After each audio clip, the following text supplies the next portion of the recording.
મારી ધરી પર પશ્ચિમથી પૂર્વ દિશામાં ફરું છું. આ ગોળ ચક્કર લગાવવાની ગતિને દૈનિક ગતિ કહે છે. તેને પરિભ્રમણ પણ કહે છે. હું વિષુવવૃત્ત પર કલાકના 1670 કિલોમીટરની ઝડપે એક ચક્ર પૂર્ણ કરું છું. મારે એક ચક્ર પૂર્ણ કરતા 24 કલાક થાય છે. મારો આકાર નારંગી જેવો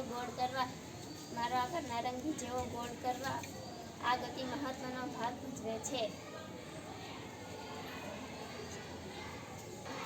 મારી ધરી પર ચક્કર લગાવી સાથે સાથે સૂર્યની આસપાસ પરિક્રમ કરું છું. તેને પરિક્રમ કહે છે.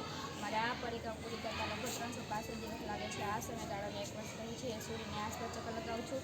જેમ કે કાલ્પનિક માઇન્ડ નક્કી કહે છે જે કક્ષા તરીકે ઓળખાય છે. હું સૂર્ય ફરતે લંબગોળકાર કક્ષામાં ફરું છું. કાલ્પનિક માઇન્ડ નક્કી કહે છે.